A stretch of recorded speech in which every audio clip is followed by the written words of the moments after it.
Olá, meus caros, meu nome é David Aló, sejam bem-vindos a mais um episódio de Underdog Crew Podcast. E hoje estamos com a primeira convidada que irá participar do Mundial Equipado, ela, Maria Vitória, campeã sul-americana, presidente da Federação Gaúcha de Powerlifting, ela que trouxe a IPF a nós. E em breve estará aí viajando para representar o Brasil no Mundial Equipado. Muito obrigado pela tua presença, Maria. Eu que agradeço pelo convite. Maria, 24 aninhos, representando aí o Brasil no Mundial Open, né? Já esteve no Júnior, agora vai no Open. Segundo maior agachamento na América do Sul, segundo maior total, perdendo apenas para a Ana Rosa, um nome importante, com certeza a gente vai acabar citando ao longo desse podcast. E presidente da Federação Gaúcha. Eu queria saber se tu imaginava que todas essas questões, né, tudo que tu conquistou, tu imaginou que isso viria agora, já com teus 24 anos? Tu imaginou que algum dia chegaria tudo isso? Como é que tá sendo viver este momento? Cara, definitivamente não, não imaginava todas essas coisas. Eu sempre me dediquei bastante como atleta e acreditava que como atleta eu conseguiria chegar em alguns lugares. As primeiras coisas que eu comecei a almejar ainda quando júnior era uma participação em mundial. Aí participei, consegui uma medalha de terra, participei de 2 mundiais enquanto júnior, né? E presidente da federação era uma coisa que eu não imaginava, não almejava. Eu queria que alguém fizesse, queria participar junto, ajudar, mas com certeza não imaginava que eu seria presidente. Pois é, E muita coisa, né, aconteceu ao longo desse seu período dentro do esporte. Mas uma coisa que eu queria saber, como é que foi o primeiro contato com o powerlifting? Não quero saber nem na tua primeira competição em si, mas como é que foi te apresentado o powerlifting? Foi apresentado de uma forma que, olha, talvez seja uma boa tu ir por esse caminho aqui, tu vai ter potencial. Como é que foi esse primeiro contato, assim, de alguém te apresentar o esporte, ou tu já conhecia ele, já almejava? Como é que aconteceu isso? eu não conhecia o esporte, mas eu já treinava. Aí eu estava no meu primeiro estágio em academia, eu já fazia faculdade de educação física. Estava no primeiro estágio e o dono da academia já tinha participado de algumas competições de powerlifting no passado. E aí, durante os treinos, a gente percebeu que eu era um pouco mais forte do que normalmente as pessoas são, que antes mesmo de conhecer o powerlifting, eu acho que eu já fazia, tipo, várias repetições com 140, 150 quilos de agachamento.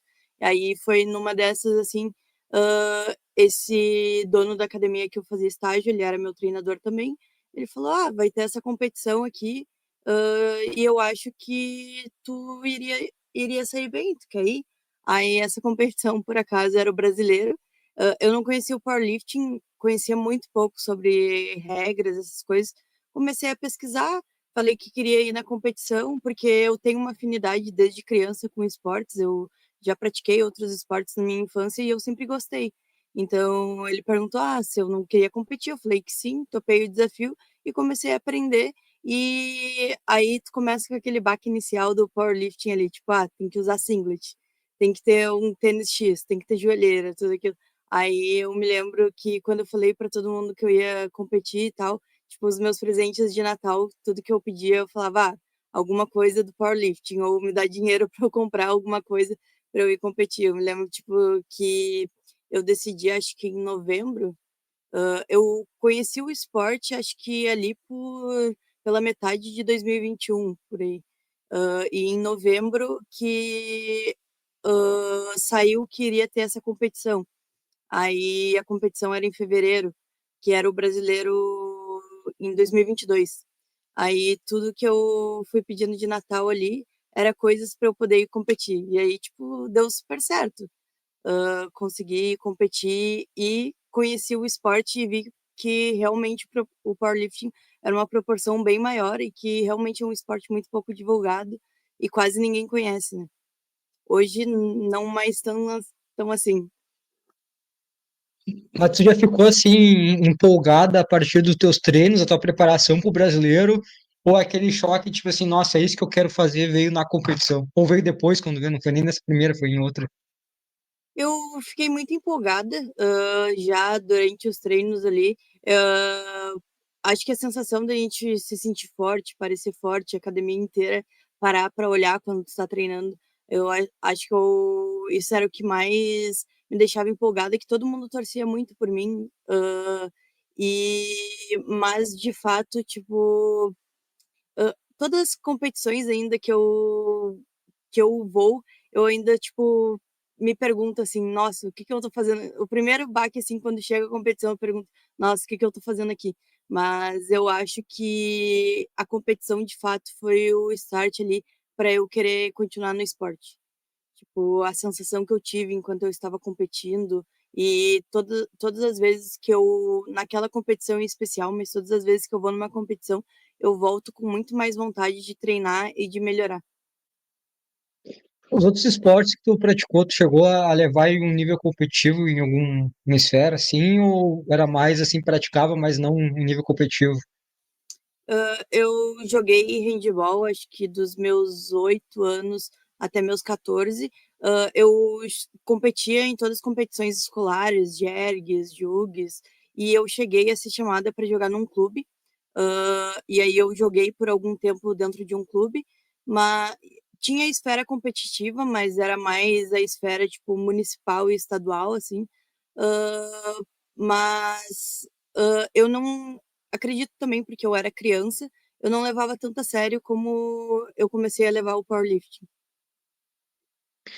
Aí, pode, se a gente para pensar no sentido assim, principalmente no cenário aqui brasileiro, tu começou bastante jovem, né? Porque normalmente todo mundo que eu converso, assim, normalmente, eu acabo fazendo entrevista com pessoas que vão participar de mundial, porque é, pelo tempo que eu tenho disponível, que agora tem um pouquinho mais, mas eu tentava me concentrar mais pelo menos trazer a história de quem está indo representar o Brasil, né? Pelo menos o mínimo das pessoas que eu tenho que conversar são elas. E normalmente é difícil a gente ver alguém que começou tão cedo que nem tu. Acho- Olha, de todos que eu conversei, tirando o Davi, que começou com 12 anos na academia a treinar e é um atleta sub-júnior, mas sim, no sentido de atletas open, é que tu já fez a júnior também, né? Tu competiu mundial na júnior, mas no geral, assim, não é algo tão comum ter atletas que começam tão jovens quanto tu. E uma questão também que é importante, porque no Rio Grande do Sul, como eu falei, né, tu é presidente da Federação Gaúcha, não existia IPF aqui por um bom tempo, né, teve aquela tentativa, mas acabou não indo muito para frente, e tu teve que competir, é aquela coisa, né, pô, o powerlifting é um esporte nichado, né, o powerlifting é um esporte nichado, não tem nenhuma divulgação tão grande, agora está começando a melhorar isso, mas ainda assim, agora que as pessoas estão começando a entender o que é powerlifting, assim, elas começam já não é um nome tão estranho assim, mas de qualquer forma é um esporte muito nichado, para tu se dedicar a algo a gente tem muita visão aqui no Brasil de que tudo começa muito cedo, né? Tipo, tiver com futebol. Ah, se não começou com 8 anos aquele esporte, já era, não tem como. Tu começa com 8 anos de futebol, então a gente acaba levando isso para tudo que é esporte, né? Que tem que começar extremamente cedo para de fato conseguir evoluir nele. Tu começou o powerlifting, como eu falei, jovem, né? Quando a gente pega num cenário nacional, assim, no padrão das pessoas que estão no nível alto, mas, mas teve aquele baque de já tá com 19, pô, um esporte agora me tornar uma atleta parece uma coisa bem nebulosa, né? Já com 19 anos, vai seguir mais uma carreira profissional. E tem o lance também que tu não tinha competições no Rio Grande do Sul. Então é meio que. O que que passava assim na tua cabeça? Que eu fico imaginando assim, pô, eu vou me dedicar a um esporte que nem tá aqui no meu estado, eu vou ter que estar me viajando, me deslocando para ir. Como é que veio essa dedicação tua de não deixar a peteca cair assim, de, pô, tem essa dificuldade essa, eu tenho que estar toda hora viajando para competir, porém eu irei fazer isso porque eu quero levar esse esporte ao longo da minha vida. Cara, eu não tem nenhuma explicação do porquê eu me apaixonei pelo powerlifting e porque eu segui competindo, mas, assim, eu sempre vi o powerlifting como uma oportunidade também, uma oportunidade de eu conhecer bastante pessoas, de eu viajar para outros lugares, e ainda assim fazer algo que eu gosto muito. A dificuldade que a gente encontrou aqui no estado, inclusive eu acabei ficando quase um ano sem competir, justamente porque a gente não tinha estadual aqui e eu fui um pouco mal instruída também, mas eu também acabei só depois disso pesquisando, né, que mesmo não tendo um estadual aqui, eu precisava ir para outro estado competir, então ali eu competi meu primeiro brasileiro em 2022, que foi a minha primeira competição do powerlifting na vida, porque eles estavam liberando sem estadual por conta da pandemia, que tinha acabado de começar as liberações pós-pandemia ali, e muitos estados ainda não tinham conseguido se reorganizar, então eles acabaram liberando para as pessoas irem sem competir o estadual no ano anterior. Aí eu fui competir e aí depois, e só que eu achei que isso era o normal, tipo, não tem estadual no meu estado, eu posso competir. Aí também eu acabei não sendo muito bem instruída e aí depois eu descobri que eu precisava ir para outros estados competir para poder me classificar para o brasileiro, né? Então eu acabei ficando no ano de 2023 ali sem participar de brasileiro, porque eu não participei do estadual no ano anterior em nenhum outro estado. Aí ali eu comecei a competir, fui para Santa Catarina, competi o estadual deles, também competi o estadual lá no Paraná. E aí isso é uma grande dificuldade que os atletas gaúchos enfrentam, né? Tipo, um outro estado querendo nos adotar, ao mesmo tempo que eu também vejo que a galera dos outros estados, elas querem que os estados se tornem independentes e não vá para outros estados competir. Então, ao mesmo tempo que os estados nos recebiam, eles também falavam, vocês têm que criar a federação de vocês, enfim, isso eu acho que para quem é aqui do Sul, e aí a gente vê a nível nacional isso, que a nível nacional a gente tinha pouquíssimos atletas competindo. Agora a gente fez o nosso primeiro estadual e aí a gente teve quase 90 atletas na nominação. E aí que a gente vê que o Rio Grande do Sul tinha uma demanda reprimida de atletas que acabavam não se deslocando, porque também fica alto o custo de tu ir para outros estados competir e olha, uma galera muito forte que poderia estar competindo aí no cenário brasileiro e não estava. Então, acho que agora o esporte aqui no Rio Grande do Sul a só tende a aumentar o número de atletas, né? E as pessoas conhecer mais o powerlifting, começar a ir para o cenário nacional. Essa é uma questão que é muito gritante, né? Quando a gente estava no Gaúcho ali, no nosso podcast de review, a verdade, conversou muito sobre isso. Porque, primeiro que tinha muita gente, todo mundo ficou muito impressionado a quantidade de atletas que tinha no Rio Grande do Sul. E é uma coisa que, quando eu fui em Santa Catarina, todo mundo falou, pô, o Daniel falou, né, pô, vocês vinham pra cá competir contra a gente, viu o Mildinho, viu uma galera de ônibus pra cá competindo. O Rio Grande do Sul sempre tão forte no esporte, e isso se perdeu. Né, a gente teve um hiato de tempos que a gente simplesmente não, meio que acabou o esporte nesse nível de IPF, né? E muito talento ficou ali. Por exemplo, eu sou um cara que eu fui muito prejudicado por isso, entendeu? No sentido assim, óbvio que se eu quisesse de fato, da mesma forma como tu quis, eu faria. Mas talvez se tivesse desde o início aqui, talvez eu continuaria competindo mais vezes, estaria mais próximo desse cenário e eu não teria tantas experiências ruins, eu teria uma experiência um pouco melhor e já competir para mim teria uma visão um pouco mais positiva do que era competir e eu teria um pouco mais gana por esse lado. Então, tipo, a minha geração talvez foi uma geração que meio que se não tivesse tanta vontade que nem tu, assim, de arriscar, ou se fosse exposto a uma experiência não tão positiva, o cara já ia ficar meio, o Power não é tão legal assim quanto parece quando as pessoas falam. Porque sempre quando eu estava nos podcasts, eu falo, não, o Power é do caralho. A gente vai é um encontro que a gente tem com nossos amigos de, às vezes, um país, às vezes, um futebol mundial, que a gente conhece nosso amigo lá do outro lado do mundo, que a gente tem a oportunidade de conhecer uma vez por ano, de conversar ali de novo, né? E quando eu competi pela primeira vez, eu disse assim, nossa, mas os caras mentiram, porque não é assim aqui, né?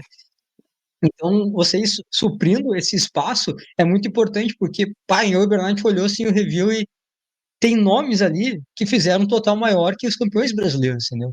Pô, a gente tem o nosso aluno lá, o João, pô, ele fez mais do que o campeão da 83, entendeu? E a gente fica assim, imagina se tivesse antes, entendeu? Imagina quantos atletas que a gente poderia colocar, pô, o Índio, por exemplo, ele fez bem mais que o recorde nacional. O Índio ainda é o cara que está competindo, mas imagina se ele tivesse há mais tempo inserido, há mais tempo sendo exposto ao nível competitivo e saber exatamente o que arriscar, né? Aonde que eu devo me posicionar enquanto atleta. Então, com certeza, a tua atitude de trazer para o Rio Grande do Sul a IPF meio que é aquela coisa assim, já existe aqui o potencial, era só ter. Então, agora eu acho que já nesse brasileiro, eu falei pro pessoal, ó, brasileiro, Rio Grande do Sul vai incomodar vocês. A gente vai ter bastante atletas aqui que vão incomodar em nível nacional, e é só o início, é só o começo de uma, uma cultura que está se voltando e tem muitos nomes em potenciais. Tu consegue ver essa responsabilidade de alguém que provavelmente vai influenciar muito em nomes que estão iniciando a estarem no esporte e conseguirem alcançar o mesmo nível que tu alcançou no esporte, está competindo em mundiais? Tu chegou a pensar que tu é o nome importante para o estado e para uma geração que está vindo? Cara, falando assim agora, eu acho que eu nunca parei para pensar nisso. Também acho que a gente nunca sabe realmente o potencial que a gente tem, é uma dificuldade de se ver dentro de um cenário, né? Que eu acho que muita gente tem, e eu me incluo principalmente nisso, mas eu ali no campeonato eu vejo que tem uma proporção disso, tipo assim, pô, tem pessoas que eu nunca ouvi falar, que eu não sei quem é, e as pessoas chegam, falam comigo, falam como se me conhecessem realmente, e eu fico interessada também em saber quem são essas pessoas, e pesquisar mais. E aí foi aí que eu também acabei vendo muitos nomes no esporte ali que tem muito potencial para chegar em nível nacional, estourando assim, em nível internacional também. E eu fico muito feliz de participar disso, de realmente participar de algo construtivo para o esporte, sabe? Hoje em dia a gente tem tantas coisas que estão rodeando o powerlifting aí que não tem nada a ver a galera ficar comprando briga, essas coisas. Então eu fico feliz de estar sendo parte de algo positivo e de poder ter trazido a IPF aqui para o Rio Grande do Sul, de poder ter pessoas que estão ao meu lado trazendo a IPF, e incluo tu e o Bernardo também como partes importantes para a gente trazer o powerlifting aqui para o Rio Grande do Sul, para a gente conseguir fomentar isso, conseguir apresentar atletas melhores. O Rio Grande do Sul é um estado que tem muito potencial, que já tinha atletas muito, muito bons em cenário nacional, mesmo a gente não tendo estadual aqui, tendo que competir em outros lugares. E agora que a gente tem, eu acho que é a nossa chance de revelar os nossos talentos, de trazer a galera. E eu acho que eu comecei na Júnior e eu vejo o quão é importante os atletas começarem ainda enquanto júnior para ganhar experiência, ir nas competições, porque assim, ó, a gente só ganha experiência de competição competindo.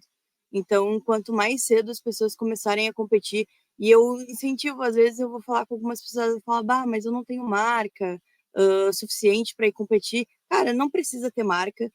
O importante é ter vontade. Se tu tem vontade, tu vai lá, tu compete, tu faz tua competição, a gente comemora as pequenas vitórias, comemora os pequenos PRs, e então acho que isso que é importante, sabe? E mais uma vez eu digo o quanto que eu fiquei feliz nesse campeonato, quando a gente pensou em criar a federação ali, a gente, nas nossas, e tu e o Bernardo estavam inclusos nas nossas primeiras reuniões ali, né? A gente pensava, no melhor dos casos, a gente seria 30, 40 atletas. Aí, quando saiu a nominação, assim, e a gente viu ali no fim da nominação preliminar, que a gente estava com 92 atletas inscritos, cara, foi muito da hora, assim, o sentimento, e eu, tipo assim, cara, tem gente que tá acreditando na gente, que tá acreditando que a gente vai fazer um campeonato da hora e vai vir. E aí, ali, a gente encerrou a nominação, acho que com 87 atletas inscritos no campeonato, e olha, nem nas nossas melhores projeções a gente imaginava que ia dar tudo isso. A gente imaginava fazer um dia só de competição, a gente teve que fazer o final de semana, e a gente acredita que no próximo ano ainda vai vir mais gente competir. Com certeza vai crescer bastante. Essa questão que você falou dos atletas jovens é muito importante. Até quem não é jovem mesmo e quer começar a competir, porque provavelmente é um esporte de tempo, né? É um esporte que o tempo é a tua melhor arma que tu tem, é o desenvolvimento que tu vai ter tendo, competindo, treinando, se preparando. Nossos atletas júniores, é uma coisa que a gente não se preocupa muito é com títulos, né? A sub-júnior e júnior vai ser um tempo de tu explorar tua força, explorar teu potencial, tá mais estável no esporte. A gente fala até questão financeira, né? Vai estar lá adquirindo teus equipamentos ao longo do tempo, sem muito estresse, vai estar evoluindo, daqui a pouquinho vou ganhar um pouco mais de peso, vou preenchendo mais a categoria. A júnior Tem muito imediatismo, né, de pegar e ser campeão, quebrar recordes. Muitas vezes o atleta ele olha assim um recorde, nossa, tá muito próximo, mas aí, vou ter que ficar com esse peso aqui que eu tô passando fome. Cara, esquece esse recorde. Hoje tu bate esse recorde, amanhã vai vir um cara muito foda, do nada, vai lá, pega esse teu recorde. Não já tô em nada. A gente precisa explorar o teu potencial. Porque é um esporte que ele não é individual em si, porque tem toda uma atmosfera ao redor, então ele não consegue ser um esporte individual, mas é um esporte de exploração máxima tua, o quanto tu consegue evoluir em si. Então, assim, o que que o outro faz, o que que o outro ganha, não interessa muito, tu tem que explorar a tua evolução. Então, tu ser muito imediatista não faz muito sentido, tem que aproveitar o tempo e evoluir a partir dele.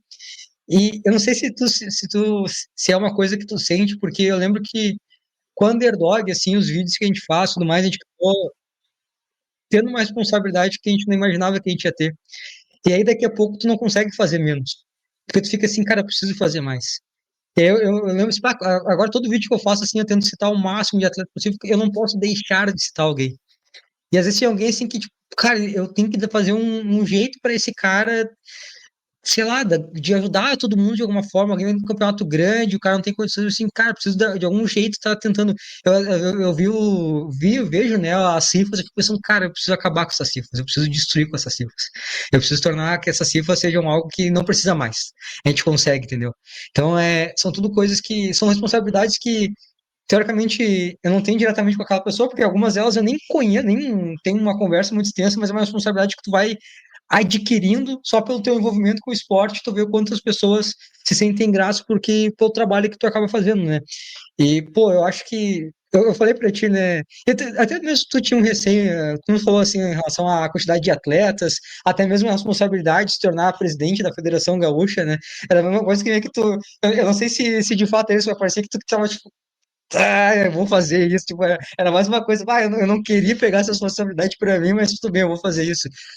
E eu não esperava que o campeonato fosse tão bom. Eu falei isso, eu pensei, cara, vai ser uma merda esse campeonato gaúcho, vai ser horrível.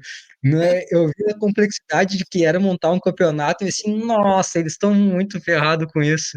Como é que eles vão fazer? E no final vocês entregaram um campeonato espetacular, foi incrível o campeonato, sabe? Vocês fizeram tudo que vocês podiam fazer e mais ainda com o que tinham em mãos. Olha, o campeonato terminou cedo. Os 2 dias eles terminaram no horário, terminaram antes ainda. Provavelmente no sábado, se não tivesse ali o atraso do pessoal por causa do ônibus ali que estavam viajando, provavelmente ia terminar cedo também o primeiro dia. E eu digo muito isso em rebote ao que os nossos atletas falaram. Todo mundo saiu muito empolgado. Tinha gente que não, vou competir e tal. Tava aquela coisa, não sei se eu vou, se eu não vou. Tá pensando, falando em brasileiro, tá falando que quer competir mais, sabe? Quer saber mais, já tá vendo equipamento, vou comprar isso aqui, vou comprar aquilo ali. Calma, calma. Porque todo mundo ficou muito empolgado em competir e estar mais presente no esporte, e isso é uma coisa que é graças a vocês, porque se o próximo fosse um ruim, se a experiência deles não fosse positiva, não ia ter isso, entendeu? Então é muito importante que vocês fazem. Eu acho que uma coisa que, que é extremamente importante, que é algo a se brigar para não se perder, é que estava todo mundo junto. Entendeu? Vocês, enquanto direção, vocês estavam todo mundo muito alinhado. Vocês estavam. Eu falei isso pro Edu, né? Cara, independente com quem eu falasse, a pessoa ia me passar a mesma informação. Vocês estavam muito juntos no trabalho que vocês construíram. E isso se expandiu, porque todos os atletas, todas as equipes, diferentes equipes, estava todo mundo junto. Era aquela coisa assim, cara, todo mundo se ajudando ali no aquecimento, vamos tocar, vamos olhar o movimento do outro atleta lá, vamos torcer. Cara, tem aquela disputa ali, cara, sempre vai tentar ganhar, mas era aquela coisa muito unida, sabe? A gente vê e, nossa, que nem tava o Brian e o Lazaro competindo vários recordes no agache supino. Pai, eu e o Lazaro conversando ali, né, dos recordes ali, e a atmosfera que foi criada é muito boa, uma atmosfera muito positiva, uma atmosfera que eu acho que possivelmente a gente vai conseguir levar quando a gente for no Nacional. Né? Eu espero que a gente consiga se manter unido e, pô, o Rio Grande do Sul aqui tá fechado aqui no Nacional, sabe? Eu acho que são coisas que a gente pode ampliar bastante e, pô, só te parabenizar pelo campeonato, porque foi incrível, vocês aprenderam com a necessidade e muito rápido vocês conseguiram. Tipo assim, se tinha alguma coisa que fazer, já resolviam ali na hora. Então, assim, olha, estou muito esperançoso pelos próximos campeonatos, com certeza é um problema, né? Porque agora a expectativa tá aqui, ó, já tá aumentando pro próximo. Mas com certeza vocês vão dar conta. Cara, a gente começou com a régua alta e acho que a gente, para os próximos anos, é manter e aumentar, né? Hoje a gente enxerga que muitas das coisas que precisam melhorar no campeonato são coisas de questões financeiras, que infelizmente a federação ainda não tem como dar uma solução para isso, né? Mas, enfim, à medida que a gente faz campeonatos melhores, mais campeonatos também, a gente consegue alimentar mais o caixa da federação, investir em coisas melhores para os atletas também, né? Ali, em um momento ali, tu falou que eu ficava, tipo, sempre, é isso, vamos fazer. Mas é que, assim, hoje eu tenho um estilo de vida que talvez, tipo, a federação seria mais uma coisa que iria pesar na minha rotina. Tipo, eu já tenho uma profissão, já sou formada em educação física, trabalho com isso, também sou massoterapeuta, trabalho com isso. Estou fazendo faculdade de fisioterapia numa instituição federal que é de turno integral. Tenho meu treino e ainda eu sou chefe escoteira num grupo escoteiro. Então, tipo, todas as vezes que eu ia pensar na federação, eu ficava pensando, cara, onde que eu vou encaixar isso? Porque tempo eu não tenho tanto disponível para ver que a gente está gravando esse podcast aqui domingo à tarde, né? Mas eu peguei isso como uma missão. Tipo, no brasileiro, eu já tinha a ideia no ano passado, a gente já tinha começado a tentar criar a federação com outras meninas, que era a Ana Paula, a Marina e a Dani Sabino. Infelizmente, a Dani e a Ana Paula acabaram se mudando e a gente não e a Marina já namorava mais no estado também, então a gente não conseguiu dar seguimento. E aí eu já tinha aquilo na minha cabeça de que a gente precisava criar a federação. Esse ano no brasileiro eu escutei de todos os lados que o Rio Grande do Sul precisava de uma federação, a gente precisava se tornar independente e começar a fazer as coisas. Aí, logo após o brasileiro, eu pensei, bom, vou chamar a galera, vamos ver o que a gente consegue fazer. Assim, ó, de inicial, eu chamei todo mundo que eu sabia que tinha interesse em ajudar, e aos poucos a gente foi filtrando, tipo, não.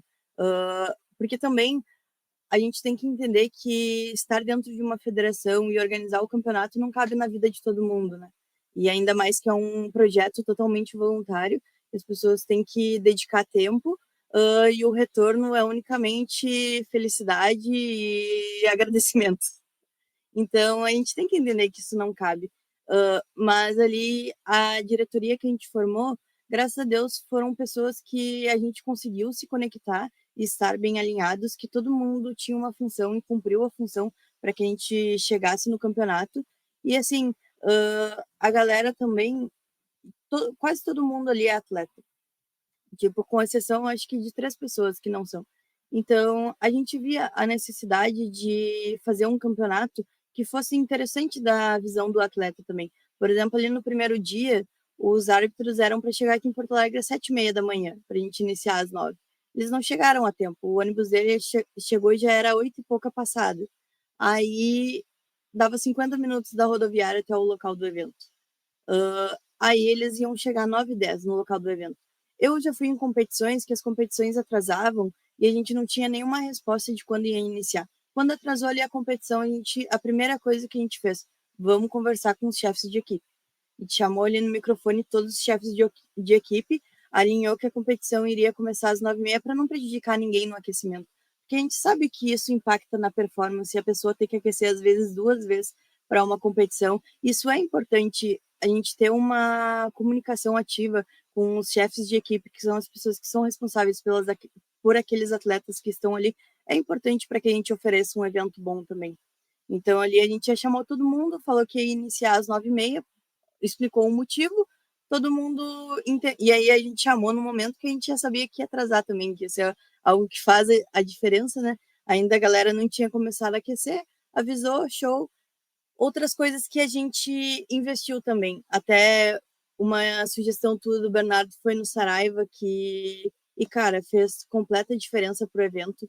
Tipo, ter o Saraiva ali como nosso chefe de anilhagem, que ele deu treinamento para todos os anilheiros, que isso também é uma coisa que a gente sente falta quando vai em outros campeonatos.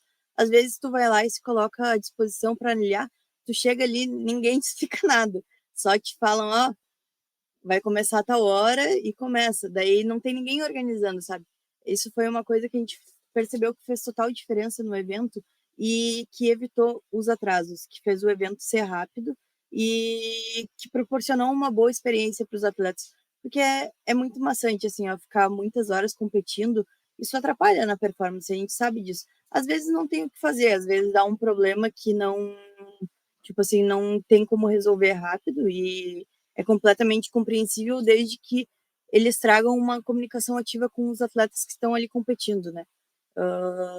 Então, a federação, são atletas fazendo para atletas. Então, a gente se preocupa de estar numa forma que a gente gostaria de estar competindo. Tipo, eu ia competir um mundial, eu sei como é que é no mundial. No mundial, quase impossível ter atrasos. As competições têm um tempo X ali e acontece naquele tempo. Tipo, tem uma equipe de anilhagem profissional que dá conta de entregar a competição nesse tempo. Não precisa se preocupar com nada. Tu é atleta, tu chega lá, faz tua vistoria no horário, tu faz tua pesagem, tu compete e é isso. Acabou ali a tua competição. Então a gente, de certa forma, também gostaria de experienciar aqui dentro do nosso estado, entregar uma competição positiva. Eu acho que um pouco do que o David trouxe também, de tipo assim, eu pensava que ia dar tudo errado, que não sei o quê. Eu também pensava. Tipo assim, a gente contou com a ajuda do Jean, que veio de Santa Catarina para nos ajudar com o sistema. E assim, sinceramente, até o Jean chegar, a gente não sabia quase nada do sistema. O Léo sabia mais, que foi ele que ficou responsável, e a gente só poderia instalar em uma máquina, foi a máquina dele escolhida. Mas a gente pensava, e o que eu percebi é que na maioria dos campeonatos, o que fazia tudo atrasar era o sistema. O que dava problema e fazia tudo atrasar era o sistema. E aí o Gia falou: tem que pesar, tem que fazer a vistoria, tem que tirar cavalete o mais rápido possível para entregar na mesa, para a mesa dar tempo de anotar e a competição começar. Cara, foi essa a missão que ele nos deu. E foi isso, assim, ó, todos os atletas que eu encontrei, eu falei, depois da pesagem, já tirou a medida do cavalete, já fez a vistoria, todo mundo com certeza escutou de mim perguntando se já tinha tirado a vistoria do cavalete lá. Então, foi isso, tipo, a gente se comprometeu a fazer um evento bom. Acredito que todo mundo que estava ali na organização do evento não queria entregar menos que o seu melhor, e acho que a gente entregou. Agora a gente começou aqui, a gente só pode subir, não tem mais como descer. Essa questão de atraso, ela é muito mais pavorante para quem está na organização de que quem está lá, os atletas e tudo mais. Porque, que nem tu falou, tu passando a informação para a gente antes, tá, beleza. O que aconteceu? Vai atrasar meia hora. Ok, te espera meia hora para aquecer. Não é nada, entendeu? Para nós não fez diferença porque vocês avisaram antes. Mas pro cara que tá organizando, ele fica meio apavorado, né? E às vezes é melhor tu aceitar que vai atrasar que tu tentar não atrasar. Tipo assim, que nem vai atrasar, foda-se, vai atrasar meia hora, e sai com meia hora adiante. Porque se vocês tentassem, vamos tentar fazer não atrasar, aí ia ser um horror. Porque aí iria atrasar de qualquer forma, e aí o pessoal já ia começar a aquecer, e aí ia ficar com uma confusão. E esse negócio do peso do cavete é muito fácil, assim, porque eu lembro que no Sul-Americano, a única vez assim, que deu uma bateção de cabeça foi quando chegou os papelzinhos e eu olhei assim, mas não tem o nome de ninguém, todo mundo preencheu, mas ninguém preencheu o seu próprio nome, como é que eu vou saber o que que é isso aqui? E aí era aquela corrida de tá chamando o cara, preenche aqui completo, né? E é uma coisa que, sabe, às vezes o cara tá ali na. Como a gente teve a experiência de estar ali também na organização, então a gente sabia que, pô, isso aqui a gente tem que preencher certinho, entregar, porque tem que dar a informação, senão quem tá ali na mesa não sabe o que fazer, né? Mas então a gente já tinha essa ideia, mas é um cuidado que o chefe de equipe ali, os atletas tinham que ter. A gente já entregava tudo lá para o atleta, ó, preenche isso aqui de uma vez, assina tudo e me dá. A gente não deixava ficar muito. Também a gente tentou ficar todo mundo junto ali para não ficar se perder muito. Que, teve uma coisa também no Sul-Americano que, cadê tal atleta? Aí chegava o treinador dele, não sei onde é que ele tá. Cara, como é que tu não sabe onde é que tá teu atleta, cara? Como é que tu não Tu tá sabe? aqui só por ele. Então, tipo assim, a gente, não, vamos ficar todo mundo junto aqui. Eu falo, só ficar todo mundo junto aqui, que se eu precisar de alguma coisa, eu preciso que vocês estejam aqui para falar diretamente para vocês. Se tiver que ficar procurando onde está cada um, aí não vai dar certo. Então, e a gente ia criando essa cultura de organização, assim, a responsabilidade que vocês entregaram para quem era chefe de equipe já é melhor. Essa aqui é aquela coisa que todo mundo já sabe que tem que fazer, tem que entregar direitinho, tem que entregar organizado para não dar problema. E eu acho que, pô, isso aí ajudou bastante a forma como vocês nos direcionaram, sabe? Tipo, a gente tinha uma experiência, tudo bem. Mas, tipo assim, para quem não teve experiência, não tinha uma experiência assim, de campeonato, assim, já sabia, já tinha uma direção do que fazer de fato, sabe? Então, acho que a forma como vocês conduziram, no geral, ajudou que todo mundo, né, tanto a organização quanto o chefe de equipe e atletas, conseguissem trabalhar em conjunto para a competição, né, ser rápida. E com certeza, pô, Sara, eu te falei que era um baita do investimento, o Guri realmente é aquela coisa, o esporte, ele é sem fins lucrativos, então, tipo assim, quem trabalha na organização não tem como ganhar salário, simplesmente não faz parte da instituição, assim, não tem, sem fins lucrativos, não tem como tu tirar dinheiro. Tanto que eu lembro que eu vi no Reddit uma vez o cara conversando assim, tá, mas o que que define um presidente da IPF? Ah, cara, é alguém que tá disposto a fazer um monte de coisa, a viajar para tudo que é lado, tá resolvendo vários pepinos, tentar fazer o seu máximo, receber xingão, se tem alguma coisa errada, se alguém achar que tem alguma coisa a melhorar, e não vai ganhar absolutamente nada por isso. É essa a função do presidente da IPF, entendeu? É tentar se virar sem nada e ouvir reclamação. E de fato porque é uma federação sem fins lucrativos, então tu não acaba, tem algumas funções delas que tu não tem como tu profissionalizar. Mas, tipo assim, o que a gente conseguir de externo a isso, a profissionalizar, melhor, entendeu? Então, tipo, tem um cara que, um chefe de anilhagem, um cara que vai ensinar os anilheiros o que tem que fazer e tudo mais, já é um ganho, entendeu? Então, tipo assim, tudo que tu conseguir profissionalizar que não fere a parte de ser uma organização sem fins lucrativos, melhor, que é menos problema para tu ter, e aí questões que depois ali tu vai lidando, porque daqui a pouco, tu não ganha diretamente com o esporte, sendo presidente da federação, mas daqui a pouco tu como atleta tá patrocinado, então, eu não ganho como presidente da federação, mas eu ganho enquanto atleta, entendeu? Então, daqui a pouquinho essas coisas começam a meio que essas lacunas começam a se preencher. Mas voltando para a tua parte quanto atleta. Você vê a dificuldade tudo de sempre ter que viajar para competir, mas a Sul-Americana que tu competiu foi aqui, né? Foi em São Paulo, não foi? Ou Santa Catarina? Foi Foi, São Paulo? foi em Caçador, em Santa Catarina. Como é que foi essa experiência em um Sul-Americano? Cara, a minha primeira experiência no Sula foi algo muito legal, muito da hora, assim, porque eu não entendi ainda a proporção. Tipo, eu competi aquele brasileiro, aí no brasileiro que eu conheci todas as pessoas que eu acompanhava pelo Instagram, que tinha grandes nomes, assim, e aí no mesmo ano eu fui convocada para o Sula, e aí o Sula seria aqui no Brasil, não tão distante aqui de casa. Eu me lembro ainda que pro meu primeiro Sula eu precisei fazer uma rifa, para poder, porque todos os equipamentos que eu tinha adquirido anteriormente, tipo, eram tudo marcas brasileiras, não eram homologadas para competir o Sula. Então, tinha que custear a viagem, a inscrição, que foi em dólar também, e tinha mais a questão de ter que comprar equipamentos homologados.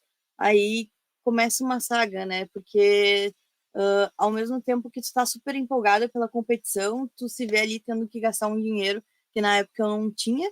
Aí acabei fazendo uma rifa e agradeço bastante. Na época tinha muitas pessoas que já me acompanhavam e ajudaram bastante. E também tem um outro lado, né? Que na época, mesmo tu tendo dinheiro para comprar os equipamentos, não conseguia comprar, porque não tinha ninguém que trazia de fora e a galera trazia só em épocas específicas, assim, de mundial, e já tinha passado essa época e não tinha como tu comprar. Algumas coisas eu consegui comprar pelo eBay. Na época, acho que eu comprei o singlet pelo eBay, comprei o meu tênis de agachamento também pelo eBay, chegou tudo ok. E a joalheira, eu comprei uma joalheira usada de um cara de São Paulo lá que estava se desfazendo e comprei para ir competir. E eu me lembro que na época eles flexibilizaram o cinto e deixaram a gente utilizar só o cinto que tinha as mesmas especificações técnicas ali, independente da marca. Então, esse foi o primeiro, assim, tu fica aflito, tipo, pô, vou competir, será que eu vou conseguir competir? Porque eu ainda não tenho os equipamentos, estou precisando adquirir, aí essa aflição do início, mas aí, tipo, enquanto preparação, essa preparação para o Sula que eu fiz foi uma preparação muito boa. Eu tava, tipo, eu tava mirando na época em ir e superar os recordes que eu já tinha batido na Júnior, porque eu acho que eu tinha só mais uma adversária e eu queria fazer aquela competição ser boa. Aí começou a viagem. Tipo, a gente foi de carro, saiu aqui de Porto Alegre, deu uma viagem de 12 horas, foi uma viagem horrível, porque simplesmente tu sai de Porto Alegre, começa a subir serra até chegar no local. Eu me lembro assim, ó, que eu passei muito mal durante a viagem, fora a lombar, as 12 horas sentadas ali no carro, foi horrível, assim, mas aí eu cheguei na competição e eu olhei a proporção que era a competição. Cara, era uma competição muito grande. Eu lembro que tinha as bandeiras de todos os países que estavam participando. Era o evento, assim, a montagem do evento, como tu viu agora nesse Sula, né? A montagem do evento já é algo muito grande, que envolve muita estrutura. Aí a gente ia competir com um kit novinho da Eleiko, daí essas coisas, assim, quando chega a primeira vez, te empolgam, sabe? Tipo, olha só o nível do esporte que eu tô chegando. Aí eu competi o Sula, foi uma competição muito boa para mim. Eu fiz minhas melhores marcas em tablado. Demorei, depois do Sula, acho que eu demorei mais uns 2 anos para bater o meu melhor total de lá. Foi bem legal, assim. E acho que depois que eu competi, foi aonde eu tive mais certeza, assim, de que eu queria continuar no esporte, sabe? Aí depois disso eu comecei a acompanhar os atletas de nível mundial da minha categoria, comecei a assistir e pensei, tipo, pô, eu acho que é possível, sabe? Eu acho que se eu treinar e me dedicar, é possível eu chegar um dia nesse cenário. E foi isso. Depois eu voltei, continuei treinando. Aí tive esse gap, assim, depois do Sula, de não ter competido estadual nesse ano, de descobrir que eu não poderia competir o brasileiro. Aí, nesse meio tempo, eu tive a troca de um treinador. Então, foi isso. Não sei se eu respondi tua pergunta. Respondeu bem porque tu deixou justamente o gancho para minha próxima pergunta, que é o impacto positivo que a Ana Rosa teve na tua carreira. A gente tem aquela coisa que tu escolher um treinador, ela é bem complexa, né? De quem que tu vai colocar a tua carreira nas mãos daquela pessoa, e ainda mais quando não é aquela coisa natural que ocorre, tipo assim, não, eu já tô aqui com a pessoa conversando tal, e vou tocar com ela, né? Naquela coisa natural, tipo assim, não, tu foi procurar alguém. Eu lembro que na época tu falou que, pô, tinha nomes que tu tava procurando e tu, vou na Ana Rosa. Como é que como é que foi o impacto de trabalhar com ela? Pelo que eu vi assim de fora, assim, é um nível de profissionalismo em relação a essa de treinadora assim que te coloca numa pressão de tu estar fazendo algo sério, né? Tipo assim, não é uma brincadeira com a Ana Rosa, né? É uma coisa séria, é o nível que é elevado, um nível profissional o que você está fazendo, não é aquela dedicação de, tipo, não sei o quê, vamos aproveitar. Não, tu até nível mundial, tu tem uma carga extra aí em relação a treinos, a cuidado e tudo mais. Quanto que te acrescentou, como é que foi todo esse início assim com a Ana Rosa, as dificuldades iniciais de tu trabalhar com alguém que, pô, é o maior nome da história do Brasil, um dos maiores nomes da história do esporte, ter esse contato já com ela como treinadora e toda a influência que ela tirou. Como é que está sendo esse trabalho com a Ana Rosa? Cara, quando eu decidi trocar de treinador, eu já tava com uma lesão, não tava conseguindo tratar essa lesão. Já tava há 6 meses muito desanimada, assim. E aí eu tinha nomes que eu cotava ali, algumas pessoas eu conversava, algumas pessoas eu já tinha contato. Um dos nomes era a Ana. A Ana eu nunca tinha conversado com ela, sabia quem ela era por toda a história dela, já admirava ela como pessoa, como atleta, mas eu nunca tinha conversado com ela, nunca tinha tido nenhuma interação, nem nada. Aí um dia eu peguei e pensei, estava conversando com o Yugawa, aí eu peguei e falei que eu tinha vontade de trocar de treinador, que ela era uma das pessoas que eu tava. Daí ele falou: manda mensagem, conversa com ela. Aí eu mandei uma mensagem para ela, assim, no primeiro contato, ela já falou: senti tua falta no brasileiro. Aí eu fiquei tipo, não fui e tal. Daí eu perguntei se ela treinava outros atletas, porque se tu entra no Instagram dela, não é intuitivo que ela passa treino para outras pessoas, né? Que ela é uma treinadora. Então eu perguntei se ela era treinadora, enfim, porque eu só conhecia ela como atleta realmente. E aí a gente começou a conversar. Aí eu falei para ela que eu estava com uma lesão na lombar, que já fazia alguns meses, que eu já tinha feito exame, que eu já tinha feito número X de tratamentos e nada adiantava, que eu não estava numa época boa de treino, mas que eu queria treinar, queria melhorar. Falei para ela que eu não estava conseguindo fazer nada perto das minhas melhores marcas, expliquei o jeito que eu treinava anteriormente, que era meio suicida, e aí a gente começou o trabalho, assim. Logo de cara, eu encontrei na Ana uma pessoa muito acolhedora, sabe? Uma pessoa que, desde o meu primeiro contato com ela, abraçou e falou: não, vamos ver o que está acontecendo e vamos melhorar, vamos realmente tratar isso que está acontecendo. Aí ela ainda lembro que ela comentou que ela conversou com uma fisioterapeuta que era conhecida dela, sobre o que eu tinha e me orientou da melhor maneira possível ali no início do treino. E aí eu comecei a treinar com ela e acho que eu já estava treinando há uns 2 meses com ela e aí eu ia fazer uma viagem e a viagem seria perto da casa dela. Daí eu falei para ela que ia estar lá, ela falou: então vem aqui em casa para a gente treinar. Aí eu fui, morrendo de vergonha porque eu não conhecia ela pessoalmente. Aí apareci lá na casa dela. Desde o primeiro contato assim que eu conheci ela pessoalmente, ela pegou e me acolheu e me instruiu da melhor forma, para que eu fizesse tudo assim. Eu comecei no dia que eu estava lá treinando com ela, ela pegou e me falou um monte de coisa, me ajudou, me deu um número muito bom de dicas, me emprestou equipamentos dela para eu usar que eu não tinha para treinar. Então, esse primeiro contato assim com a Ana foi tipo algo que me reacendeu a luz que tinha apagado, sabe? Eu queria, depois do Sul ali, eu ainda tinha muita vontade de treinar, tinha muita vontade de ir no Mundial, e eu acreditava que eu tinha vaga do Mundial por ter participado do Sula, e aí depois eu descobri que porque eu não fui no Brasileiro, eu não seria convocada. Isso foi também um balde de água fria, assim, na minha cabeça, que fez, na época, eu me desmotivar um pouco, sabe? Tipo, pô, eu tava indo bem, o que que aconteceu, sabe? Realmente muita falta de instrução no começo. E aí a Ana pegou e falou: não, vamos recuperar, vamos começar a treinar. Eu era uma pessoa que no começo ali a gente disse que eu tinha muita força e pouca técnica.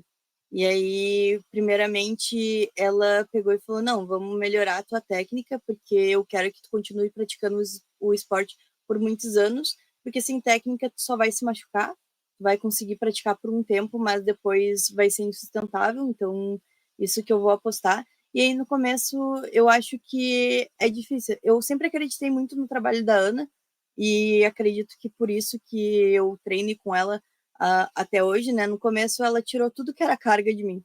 Tipo, tirou tudo que era peso. E, assim, se eu mostrar os vídeos de quando eu comecei a treinar com ela para hoje, tecnicamente melhorou 1000%. E eu ainda me considero que eu sou uma atleta que não tem o padrão de técnica, né? Mas ela tirou carga, tudo, e começou a me passar mais exercícios técnicos, me concentrar mais durante o treino, tentar replicar as coisas, e começou a falar, ajusta isso, ajusta aquilo. E eu considero que isso deu muito certo, tipo assim, as minhas dores começaram a melhorar, a gente começou a treinar em abril, em outubro eu fui competir o Paranaense, e eu já competi o Paranaense totalmente sem dor. E aí foi aí que eu comecei a perceber, tipo assim, pô, tecnicamente eu tô melhor, não tô mais sentindo dor na minha lombar, porque pensa, tipo, no Sula, eu fiz 180 de terra.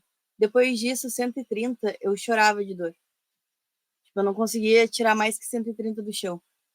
E o agachamento foi onde mais me afetou psicologicamente, que era o movimento que eu mais gostava, o movimento que eu era mais forte, e era o movimento também que eu botava 150 quilos nas costas e, tipo assim, doía muito, a ponto de eu falhar por sentir dor e parar de fazer força.